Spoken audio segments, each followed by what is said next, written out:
today I started Uber Rush. I signed up a couple weeks ago. I got an email saying, you know, come down to the office and finish up everything else you need to do. So I went down there today. They activated my account and I am active. And Uber Rush is pretty cool because like they signed me up for Uber Rush and Uber Eats. And today I was out earlier doing Uber Rush. There's this $15 an hour guarantee and you have to accept 80% of requests. And it's just, I know 85% of requests and you get, you get $15 an hour. So you have to keep your acceptance rating above 85%. So I didn't do any deliveries today. I was online for about 3 or 4 hours. I went offline a couple times, went back online a couple times, because it's kind of hard with the Uber Rush app because you have to okay, you know how when you're driving Uber, you have to have your phone out, and whenever you accept a request, you click on your phone.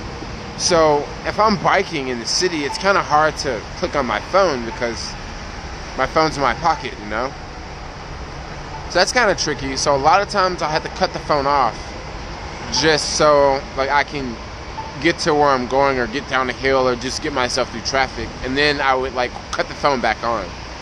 So that's one thing I've noticed about Uber Rush. And today is my first day doing it. Now tomorrow I'm going to try out Uber Eats.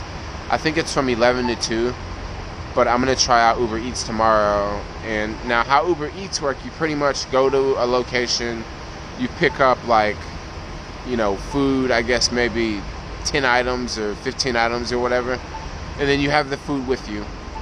And then whenever when a request comes in, it'll look just like it does on the regular Uber app. The request will come through. You just go to the location that the phone tells you, and the person is supposed to come downstairs. You're not supposed to go inside. So the person should meet you outside on the street, and then that's one drop off, and then you would accept another request, and hopefully, ideally, you would go 4 or 5 blocks away, and then you would drop off another item. Then ideally you would go another 4 or 5 blocks away, and then you drop off another item. And how that works is there's a base rate of $12 an hour, and you get, I think, $2 or $3 an hour per delivery. It doesn't really matter because this is going to be different in every market, and also Uber Rush will not be available in every market. And Uber Eats probably won't be available in every market either. I would only say big cities will get those two.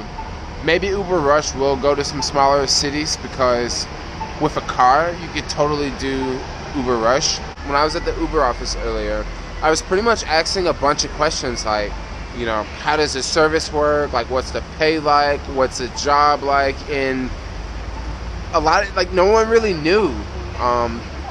It was one other lady that worked there, she had all the answers, but she actually didn't have all the answers.